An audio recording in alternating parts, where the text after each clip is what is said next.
Vela didn't know that the creature trembling against her ankle was older than the mountain itself. She didn't know that the Alpha King had been searching for a beast like hers for 7 years, following rumors across 3 kingdoms.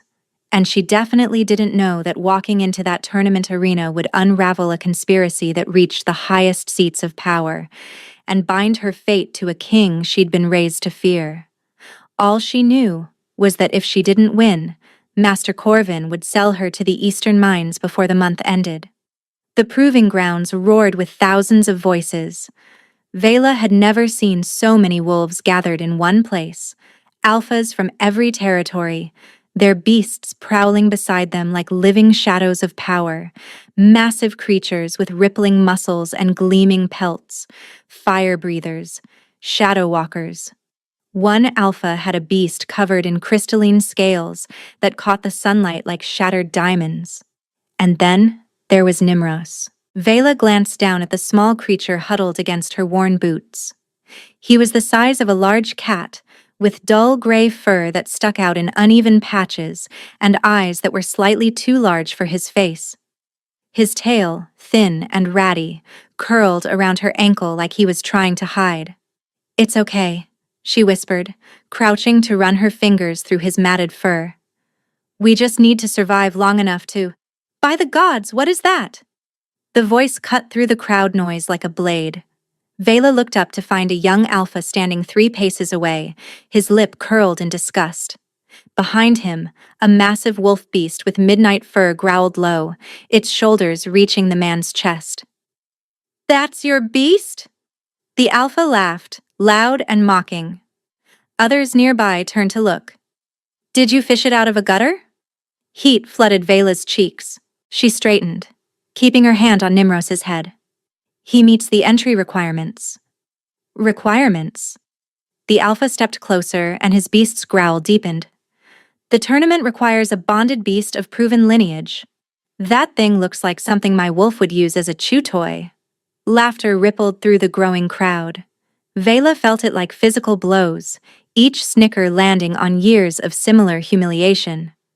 "Halric." A new voice, older, smoother. "Don't waste your time on gutter trash." The crowd parted for a silver-haired man in elaborate robes, a council medallion gleaming at his throat. Lord Varek. Everyone in Valdris knew his face, the king's chief advisor, the second most powerful man in the realm. His pale eyes swept over Vela like she was something stuck to his boot. "Who authorized this person to enter?" "I paid the entry fee." Vela forced her voice steady. "Same as everyone else." "The fee ensures participation. It doesn't guarantee acceptance." Lord Varek's smile was thin, cruel. "The proving grounds are sacred. They test the bond between Alpha and Beast to determine who is worthy to serve in the King's Guard." His gaze dropped to Nimros. "That creature is an insult to the tradition." Nimros pressed harder against Vela's leg, and she felt him trembling.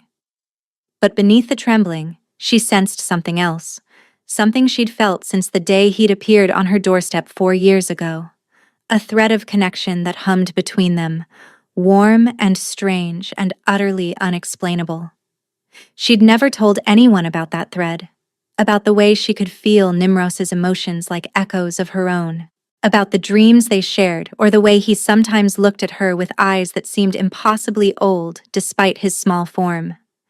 "Remove her," Lord Varek said, waving dismissively. 2 guards moved forward. The crowd pressed closer, eager for the spectacle. Vela's heart hammered as she calculated her options. She could run, but they'd catch her. She could fight, but that would only make things worse. She stays. The words weren't loud, but they cut through the noise like thunder. Every head turned toward the royal platform. The Alpha King stood at the railing, looking down at the commotion. Vela had seen paintings of King Theron, but nothing had prepared her for the reality. He was younger than she'd expected, perhaps 30, with dark hair that fell past his collar and a face that belonged on ancient coins, all sharp angles and contained power.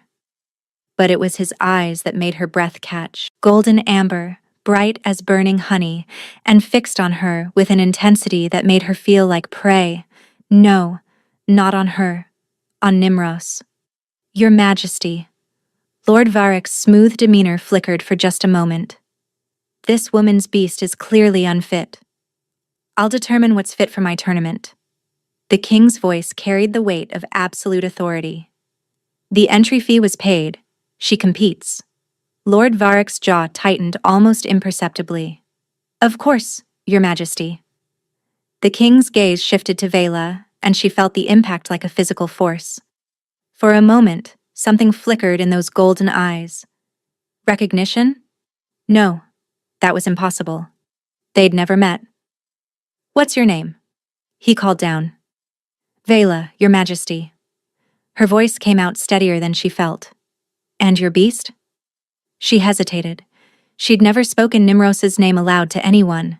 It felt private, sacred, part of that inexplicable bond between them. Nimros, she finally said. The king's expression didn't change, but his fingers tightened on the railing. Nimros, he repeated, almost to himself. Then, louder. Let the first trial begin. The crowd dispersed, still buzzing with whispers. Lord Varric swept away with Halric at his heels, but not before shooting Vela a look that promised this wasn't over. She knelt beside Nimros, her hands shaking. What just happened? Nimros looked up at her, and for a moment, his two large eyes seemed to hold depths she couldn't fathom. Through their bond, she felt a pulse of emotion, not fear. Anticipation. The first trial was a gauntlet. Beasts ran a course filled with obstacles, traps, and challenges designed to test speed, strength, and the bond with their masters. Alphas stood at the finish line, guiding their creatures through mental commands. Vela watched from the staging area as beast after beast charged through. A massive bear creature smashed through wooden barriers like they were paper. A serpent with scales like obsidian slithered through gaps too narrow for anything else. Halric's Midnight Wolf completed the course in under 3 minutes, destroying obstacles rather than avoiding them, its powerful jaws snapping through everything in its path. The crowd roared their approval, chanting Halric's name. This was what power looked like in Valdris. Brute force, dominance, everything Nimros wasn't. You're the gutter girl! Vela turned to find a young woman with copper-bright hair and a beast that looked like a fox made of living flame. Unlike the others, she wasn't sneering. Orla, the woman said, offering her hand. And this is Ember. Vela shook it cautiously. You're not going to tell me to leave? Why would I? More competition means a better showing when I win. Orla grinned. Besides, I saw Lord Varric's face when the king overruled him. Anyone who makes that old snake squirm is worth knowing. Before Vela could respond, her name was called. The walk to the starting line felt endless. Thousands of eyes bore into her, most filled with mockery. She could hear the whispers, the jokes. Someone shouted, "Don't trip over it!" And laughter swelled. Vela knelt beside Nimros at the starting gate. The course stretched before them. Walls to climb, pits to jump, columns of fire to navigate. I know you can do this, she whispered. I've felt what's inside you, Nimros. Whatever you really are, I trust you. Nimros pressed his small head against her palm. Through their bond, warmth flooded her, and something else, a wordless promise. The horn sounded. Nimros moved, and Vela's breath caught. He was still small, still gray, and still patchy-furred. But he flowed through the course like water through cracks, finding paths between obstacles that larger beasts had simply smashed through. Where the Midnight Wolf had used brute force, Nimros used impossible grace. He scaled the wall in 3 bounds, his claws finding holds that shouldn't exist. He leaped the pit with a twist that seemed to bend the laws of movement. When he reached the fire columns, he didn't go around. He went through. The flames parted for him. Vela gasped. At the royal platform she saw King Theron lean forward, his eyes blazing with something that looked almost like triumph. Nimros crossed the finish line, and the crowd went silent. 3 minutes, 12 seconds. Slower than Halric's wolf. But watching the way he'd moved, the way fire had yielded to him. "How did it do that?" someone demanded. "That's not natural. Disqualify it." The creature cheated somehow.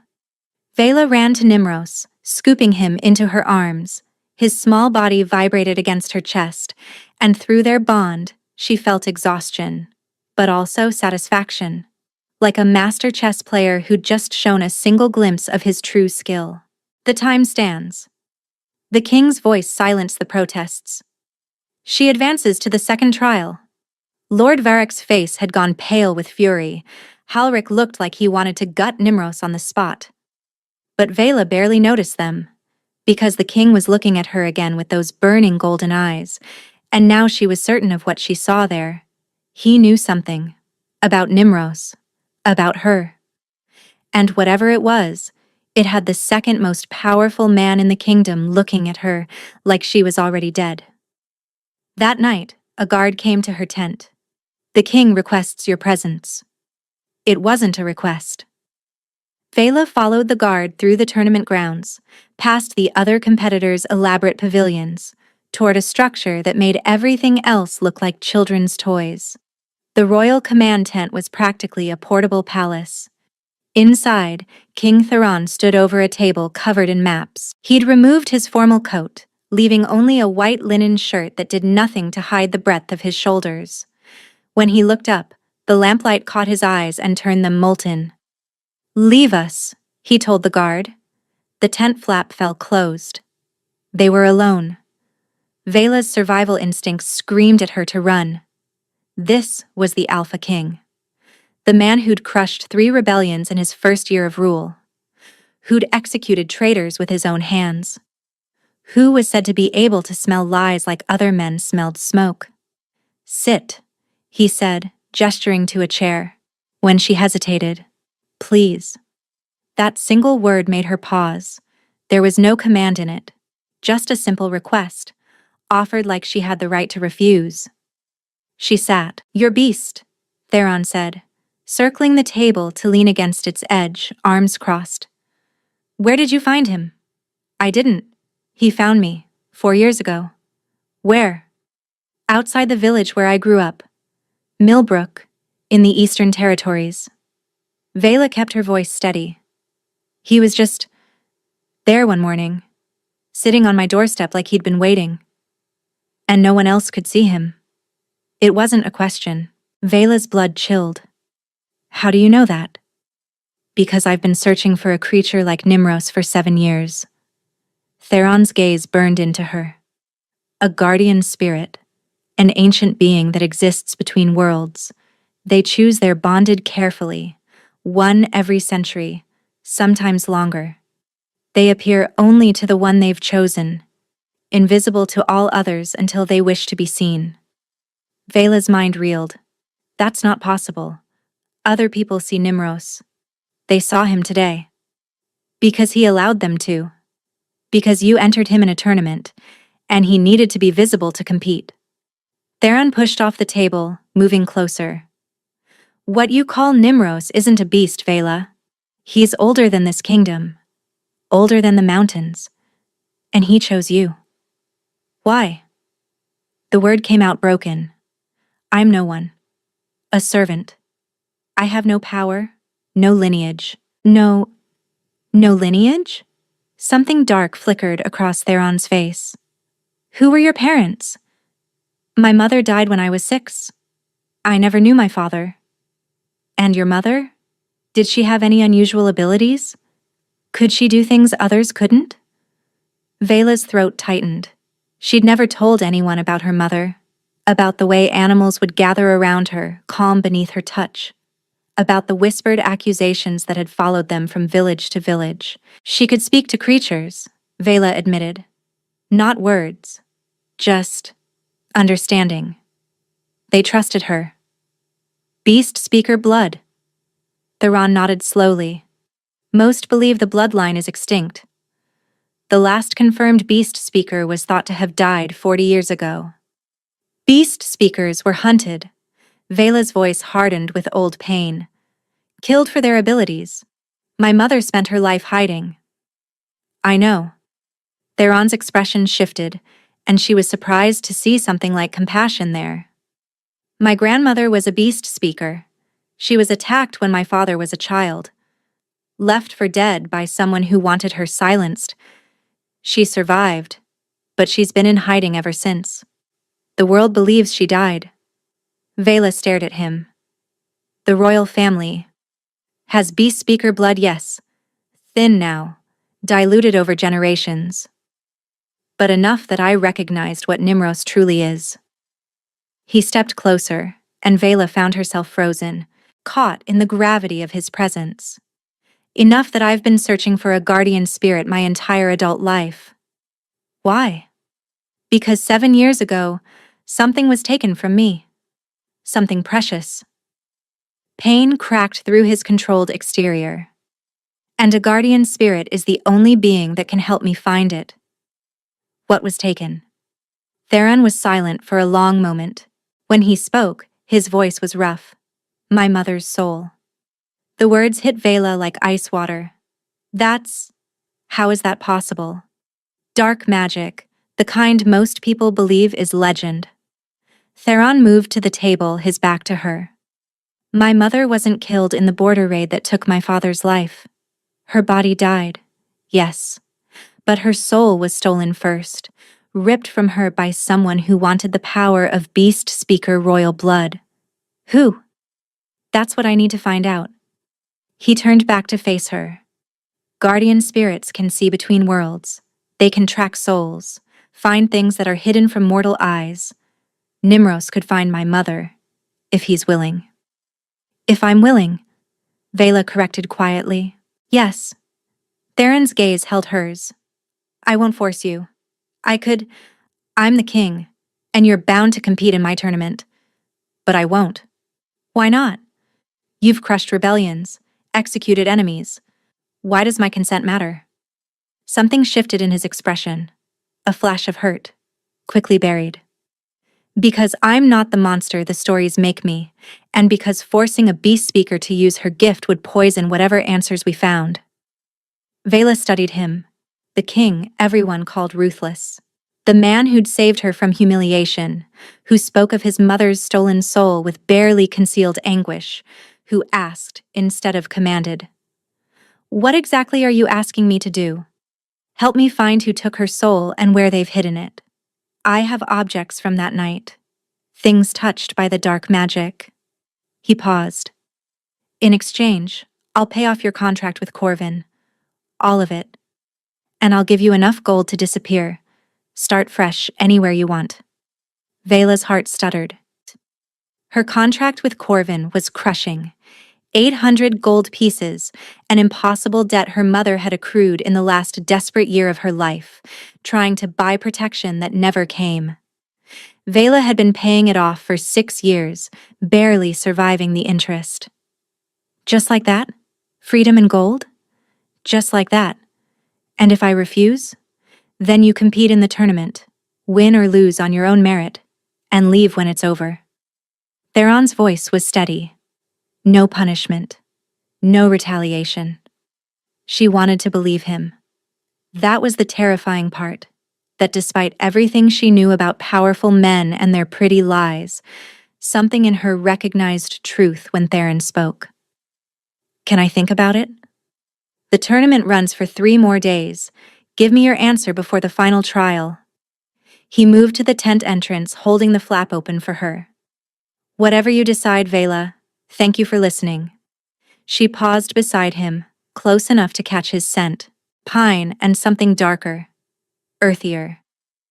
You're not what I expected. Neither are you. His eyes held hers. Guardian spirits choose their bonded for a reason. I've spent 7 years researching what that reason might be. A ghost of a smile crossed his face. Apparently, they choose people who face down mockery and walk into fire. Vela left the tent with her mind spinning. Behind her, she heard Nimros's soft footfalls and felt his warmth against her consciousness. What are you really? She asked through their bond. The answer that came back wasn't words. It was an image, vast and terrible and beautiful beyond comprehension. Wings that spanned horizons, eyes that held stars, and a promise, old as stone. When the time comes, I will show you everything. Dawn painted the tournament grounds in shades of rose and gold. Vela hadn't slept. She'd spent the night sitting outside her small tent, Nimros warm in her lap, turning the king's words over in her mind. You're awake early. Vela looked up to find Orla approaching with 2 steaming cups. The firefox Ember trotted at her heels, leaving faint scorch marks in the grass. Couldn't sleep. Vela accepted one of the cups gratefully. I heard the king summoned you last night. Orla settled beside her. Whole camp's buzzing about it. Word travels fast. Word travels faster when Lord Varric wants it to. Orla's voice dropped. Be careful, Vela. The counselor doesn't like being contradicted. He arranged the king's marriage contract. His niece was supposed to become queen last spring. What happened? King Theron refused, said he wouldn't bind himself without love. Orla shook her head. Now Varric's entire power structure is wobbling, and here you come with your scruffy little beast, catching the king's attention. It's not like that. Maybe not yet. Orla stood. Just watch your back. And maybe win the second trial today. Might make it harder for someone to arrange your disappearance. The second trial tested the mental bond between Alpha and Beast. Competitors entered a maze that shifted and changed, its walls rearranging constantly. Beasts ran inside while their masters stood blindfolded at the center, guiding them through mental connection alone. When Vela's turn came, she accepted the blindfold with steady hands. The silk blocked out all light, leaving her in darkness. Begin, the announcer called. She felt Nimros enter the maze, a warm pressure at the back of her mind. Then she felt something else. The maze itself. It was like her senses expanded, flowing outward through Nimros's consciousness. She could feel the walls shifting, sense the traps before they triggered, and map the entire structure as clearly as if she were seeing it. Left, she told Nimros. Now up. There's a platform you can climb. She guided him not by guessing, but by knowing. 3 minutes. The maze that had taken others 10 minutes or longer. When she removed her blindfold, the crowd was silent again. But this time she saw something different in their faces. Not just mockery now. Fear. She'd shown too much. Oi, impressive? The king's voice carried across the grounds. Truly impressive. Vela looked up at the royal platform. Theron was smiling, a small, private expression that felt meant only for her. Beside him, Lord Varric's pale eyes burned. That afternoon, a servant arrived at her tent. The king has arranged for you to have better accommodations. The new tent was larger than any room Vela had known, filled with actual furniture, a bed with furs, a table, chairs, even a copper tub already filled with steaming water. I'm Mira, the servant said. I've been assigned to attend you, and to protect you. Protect me? Look under the cot. Vela found a leather bundle, 2 knives, a coil of rope, and a small vial of amber liquid. Sleeping poison, Mira said. Non-lethal, but effective. His Majesty wanted you to have options. Lord Varric has spies everywhere. Whatever he's planning, it's accelerating. The water was still warm when Nimra suddenly went rigid. Someone's there. Vela rose from the tub silently, grabbing one of Mira's knives. She wrapped a drying cloth around herself and crept toward the rear canvas. A shadow moved outside. She struck, blade slicing through fabric, her free hand grabbing the intruder's wrist. She yanked them inside, knife at their throat, and found herself face to face with King Theron. For a heartbeat, neither of them moved. Vela was acutely aware of several things at once: the blade pressing against royal skin, the droplets of water sliding down her barely covered body, and the way Theron's eyes had gone dark and wide. I come in peace, he said, voice slightly strained. Vela lowered the knife, stepping back. Her cheeks burned. You could have used the entrance. Lord Varric has the entrance watched. His gaze remained fixed carefully on her face. I needed to speak with you without his knowledge. So you snuck into my tent while I was bathing? I didn't know you were… He stopped, took a breath. I apologize. I can leave and return later. You're already here. Vela grabbed her dress, retreating behind a privacy screen. Talk. When she emerged, dressed but still damp, he was studying Nimros with obvious fascination. I received information tonight, Theron said. Lord Varric is planning to have you eliminated before the final trial. Ice flooded her veins. Eliminated. He fears what you represent, a beast speaker with a guardian spirit, catching the king's attention. Theron's jaw tightened. He's spent years controlling my access to information, my alliances, and my choices. You're a variable he can't control. So I should run? Running won't save you. Varric's reach extends across the kingdom. Theron leaned forward. But competing might. If you make it to the final trial, if you show the court what Nimros truly is, you'll have protection. No one harms a guardian spirit's chosen. It's considered a curse upon your bloodline for 7 generations. You want me to reveal what he is? In front of everyone? I want you to survive. The rawness in his voice made her breath catch. I know we barely know each other, but losing you isn't acceptable. Not to me. Not anymore. Why? Vela's voice came out smaller than she intended. You have an entire kingdom. You're not just anything. He rose, moving toward her. From the moment I saw you standing in that arena, refusing to back down, I felt something. Something I've never felt before.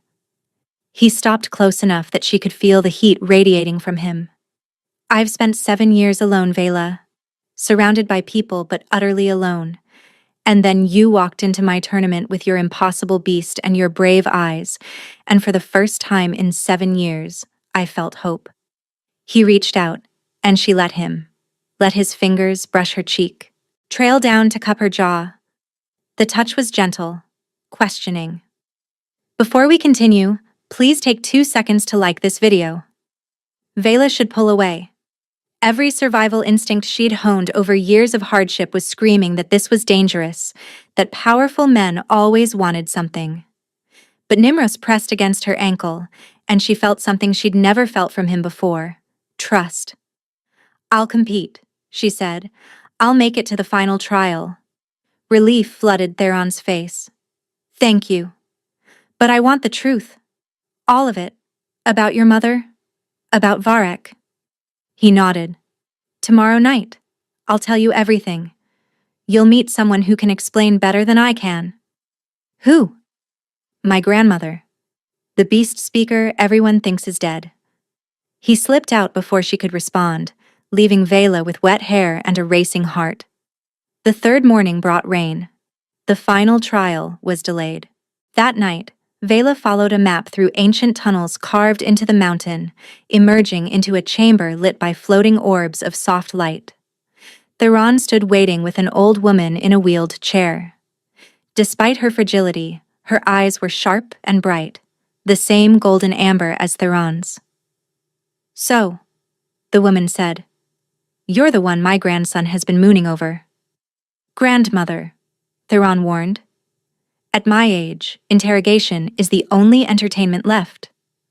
The old woman gestured Vela closer. Let me see this guardian spirit of yours.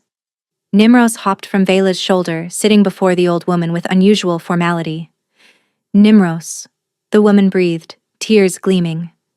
You know me, don't you, old friend? To Vela's shock, Nimros inclined his head in what could only be described as a bow. My name is Alara, the old woman said, and I have much to tell you. She gestured to nearby chairs. Theron helped Vela sit, his hand warm on her elbow. 40 years ago, Alara began, I discovered that someone at court was practicing soul magic, stealing pieces of people's souls to extend their own power. Before I could expose them, they struck first, killed my husband, burned my home. I survived only because my guardian spirit sacrificed himself to save me. Vela looked at Nimros with new understanding. That's why you chose me. Guardian spirits carry the memories of those who came before.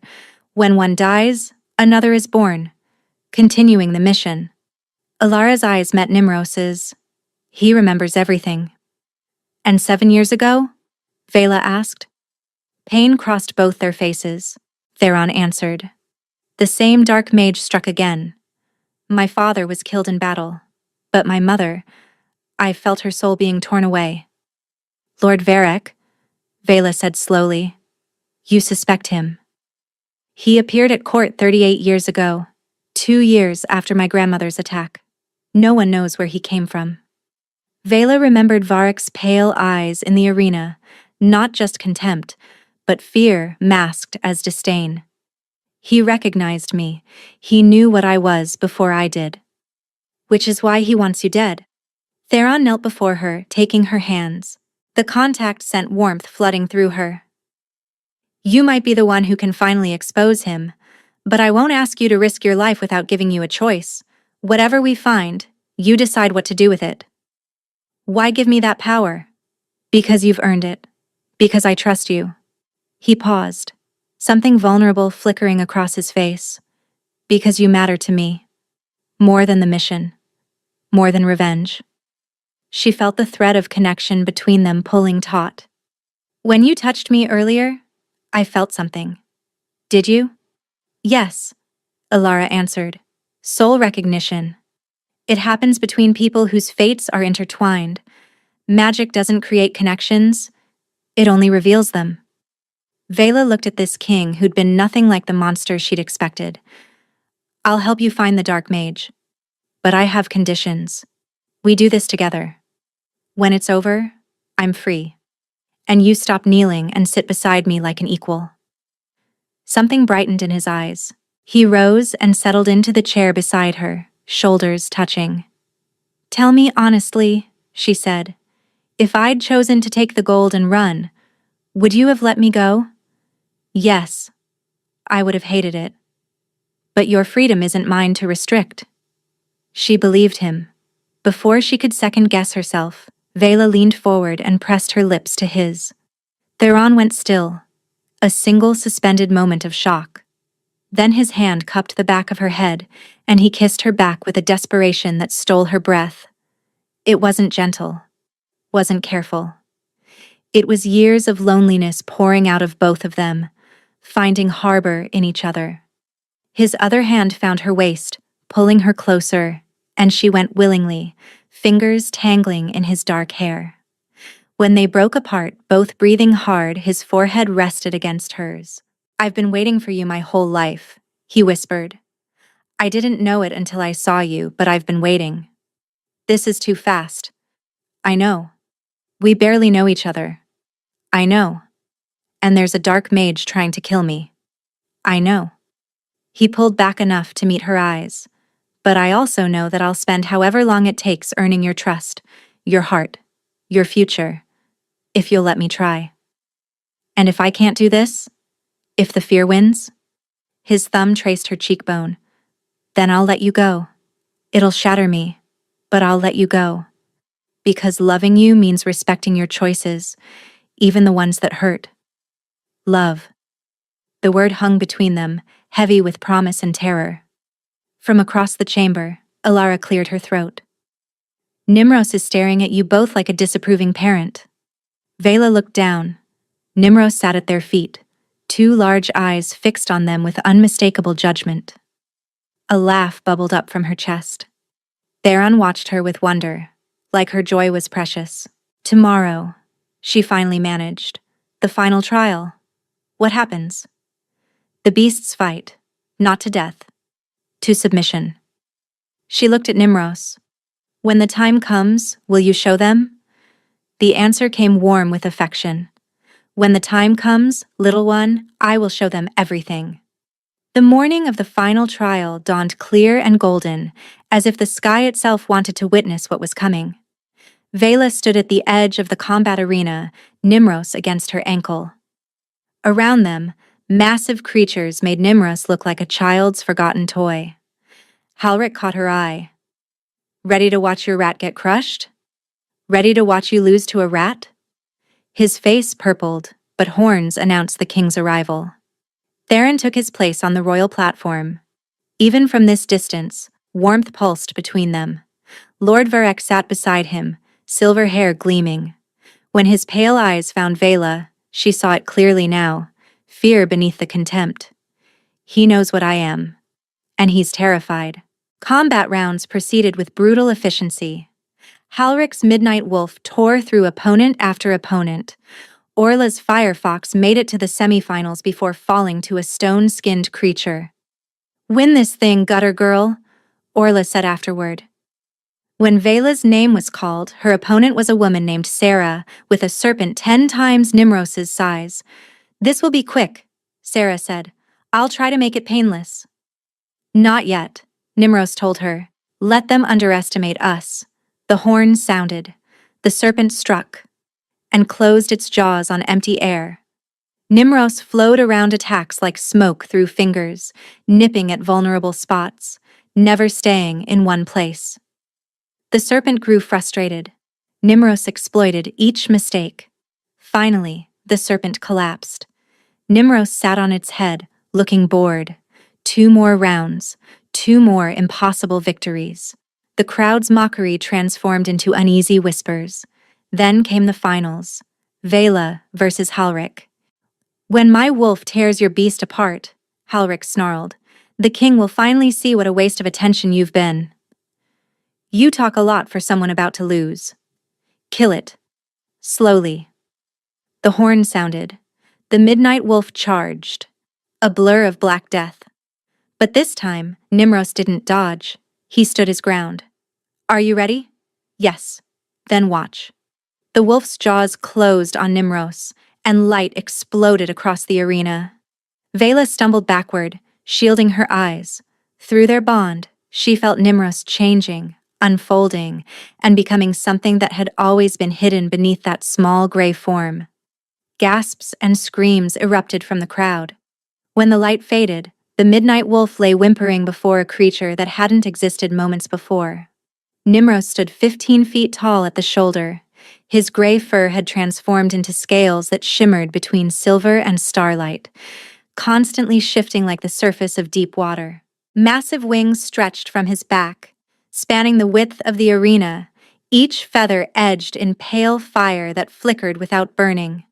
His eyes, those 2 large eyes she'd always thought strange, now blazed with ancient light, holding depths that contained galaxies and the memory of ages long past. He was beautiful, terrifying, impossible, and he was hers. The crowd had gone silent, not the mocking silence of before. This was the silence of witnesses to something divine. Some fell to their knees, others wept openly. "Guardian spirit," someone breathed. "By the gods, it's a guardian spirit." Nimros lowered his great head toward the cowering wolf, and his voice rolled across the arena like thunder wrapped in silk, carrying the weight of centuries. "Yield." The wolf flattened itself in absolute submission. Vela walked forward on shaking legs. Through their bond, she felt his vast consciousness, older than mountains, and his profound love for her. "Hello, little one," he said. "Surprised?" She laughed, tears streaming. "You could say that." On the platform, Theron had risen, expression holding wonder and joy. But beside him, Lord Varek's face had gone chalk white. "The rules say the last beast standing wins," Theron announced. "We have a winner." The crowd erupted, but Vela watched Varek, watched calculation transform into desperation. He's going to move. She was right. Varek's hand shot to an amulet beneath his robes. Dark energy crackled. "If I can't control this kingdom," he snarled, "I'll burn it to ash." The amulet pulsed with sickly purple light, and souls poured forth. Hundreds of translucent figures streaming like smoke, faces twisted in agony. Stolen souls, decades of victims. Among them, Vela saw a woman with Theron's eyes, reaching toward her son. "Mother," Theron breathed. Varek laughed, the sound edged with madness. 40 years of harvesting, and you think one beast speaker can stop me? He channeled the soul's power into destruction. The world fractured into chaos. Dark energy erupted from Varek in waves, tearing through the royal platform like claws through silk. Guards flew backward, their bodies crumpling against stone walls. Nobles screamed and fled in every direction, trampling each other in their desperation to escape. The stolen souls wailed as their essence was consumed to fuel his assault, their spectral forms twisting in agony. But Theron didn't run. He stood firm against the onslaught, his thin beast-speaker blood flaring to life, creating a fragile shield of golden light around himself. It wouldn't hold long. Already, Vela could see cracks forming, dark tendrils of Varek's magic eating away at the edges. "Nimros," she said, "we have to stop him." The guardian spirit's vast consciousness wrapped around hers. "This will require everything we have. The bond will be tested to its very limits. You may feel pain unlike anything you've experienced. I don't care. Save them. Then hold on to me, little one, and don't let go." Nimros launched into the sky, his wings scattering starlight across the arena like 1,000 falling stars. Vela felt their bond stretch and strengthen, becoming a conduit for power so immense it made her gasp. Energy flooded through her, ancient and terrible and beautiful. She could see everything now, the dark magic flowing through Varek like poison through veins. The chains binding the stolen souls to his amulet, chains forged from decades of suffering and stolen life. And the weak points in his defenses, the cracks where 40 years of corruption had left him hollow despite all his power. "There," she told Nimros, "the amulet is the anchor. Destroy it, and the souls go free." Nimros dove. Varek hurled dark energy at him. It struck Nimros's scales and shattered, but the impact reverberated through their bond, and Vela screamed as agony lanced through her. "Vela!" Theron's voice, desperate with fear. "I'm fine. Keep shielding." Nimros circled, gathering light between his jaws until it rivaled the sun. "You can't stop me!" Varek shrieked. "I've spent 40 years preparing. I am beyond—" Nimros's breath struck the amulet. Light and dark warred. Vela felt herself burning from inside, felt their bond stretch to its absolute limit. The amulet shattered. The explosion of released souls knocked Vela off her feet. She hit the ground hard, vision swimming and every nerve ending screaming from the feedback through her bond with Nimros. But through the pain, she watched in wonder as hundreds of spectral figures spiraled upward toward the sky, finally free after decades of imprisonment. Their faces transformed as they rose, agony melting into peace, confusion giving way to understanding. Some paused to look back at the living world one last time before continuing their ascent toward whatever waited beyond.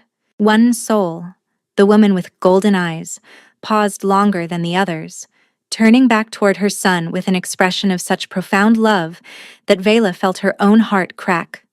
Theron reached out, tears streaming down his face. "Mother." The ghost smiled, radiant with love and peace and the relief of someone finally unburdened. She drifted closer, pressing a spectral hand to her son's cheek. The touch should have been cold, incorporeal, but Vela saw Theron shudder as something passed between them. Warmth, forgiveness, pride in the man he'd become. A mother's final blessing. Then she was gone, rising with the others toward whatever waited beyond, her form dissolving into light. Varek lay shriveled in the ruins of the platform, the backlash of his broken magic leaving him a withered husk. All the stolen vitality drained away, leaving behind a creature that looked ancient beyond measure. Theron stood over him. 40 years. You murdered my mother and tried to burn my kingdom. Please, Lord Varek, I sentence you to death for treason and forbidden soul magic." He drew his blade. Vela looked away. The sound was quick, final. Nimros had returned to his smaller form when Theron reached her, kneeling in the dirt, hands cupping her face. "Are you hurt?" "I'm okay. It hurt, but I'm okay." "You are magnificent." Wonder filled his eyes. "My mother. She's free. Because of you. Because of Nimros. Because of both of you." He pressed his forehead to hers. "I love you, Vela, completely. If you'll have me." "The tournament's over. Our agreement is fulfilled." "I know. You're free to go." "What if I don't want to go?" Hope blazed across his face. "Then stay. Because you want to. Because this is worth building." Nimros pressed against her ankle. "Home isn't a place, little one. It's a choice." Ask me," she said, "properly." He took her hands. "Vela, you came to this tournament with nothing but courage. You saved my mother's soul, exposed a traitor, and made me believe in love again. Will you stay with me?" "Yes. To all of it." He kissed her right there in the ruins, with the crowd watching and Nimros making disapproving sounds, and none of it mattering. "The tournament rules." Alara's voice rang out as she wheeled herself through the wreckage. "State that the winner earns a place in the King's Guard. I don't recall anything about who the winner can marry." "Besides," Orla called, "anyone bonded with a guardian spirit isn't nobody. That makes her the most important person here besides the king." Laughter rippled through the gathered witnesses. Genuine this time. Theron pulled Vela close. "Welcome home." For the first time in her life, the word didn't feel like a fairy tale. 3 months later, on the anniversary of her mother's death, Vela stood in the castle's great hall and became queen. The ceremony was smaller than tradition demanded. No foreign dignitaries or elaborate pageantry. Just the people who mattered. Orla stood as her witness. Ember curled at her feet, leaving faint scorch marks on the ancient stones. Alara watched from her wheeled chair, tears streaming freely down weathered cheeks. Mira held a velvet cushion bearing the crown, and Theron stood before her, dressed in ceremonial black, looking at her like she'd hung every star in the sky. "Do you, Vela of Millbrook, choose this bond freely?" the officiant asked, "not from obligation or duty, but from your own heart." "I do." "And do you, Theron of House Valdris, accept this bond knowing it binds your soul as surely as your crown?" "I do. Gladly. Completely." "Then by the ancient laws of beast and blood, I declare you bonded, soul to soul, heart to heart, from this moment until the stars grow cold." The crown settled on her head, lighter than she'd expected. Theron's hands framed her face, and when he kissed her, the hall erupted in cheers that shook the rafters. Through the noise, Nimros's voice came warm with contentment. "Well done, little one. I knew you were worth waiting for." "Centuries?" she asked. "Give or take a few decades." He sent her a feeling like a smile. "But you were always coming. I just had to be patient." That night, tangled together in silk sheets, Vela traced patterns on his chest. "Tell me something I don't know," he said. "The first night in the arena, part of me wanted to run, because I didn't believe I deserved something good. And now? Now I'm starting to believe." "Your turn." The moment Nimros revealed his true form, I wasn't watching him. I was watching you. The look on your face. Wonder and love and absolute acceptance. That's when I knew I'd spend my life trying to be worthy of you. "You already are." She kissed him softly. "I love you. I love you too. My brave, impossible queen." Outside, a servant girl paused in her sweeping to look up at the royal chambers. She remembered the tournament, the mockery, the impossible victory. "That's your beast?" They'd laughed. Now the whole kingdom knew the truth. A guardian spirit had chosen a servant girl, a king had chosen love, and hundreds of stolen souls finally rested in peace. Back in the chamber, Vela woke in the deep hours of night. Theron's arm wrapped around her waist like he was afraid she'd disappear. "Thank you," she whispered to Nimros. "For what, little one?" "Choosing me. Waiting for me." "I didn't show you anything, Vela. I just helped you see what was always there. She smiled, settling against Theron's warmth. Outside, dawn painted the horizon. They'd mocked her beast, called him a gutter rat, laughed at the idea that something so small could matter. Then he'd revealed his true form, and everything changed. Fair trade, Vela thought. The best things usually are. Where are you listening from? Let's meet in the comments. I love hearing your thoughts. And if you'd like to support me, please subscribe. It's free, and it helps more people hear these stories.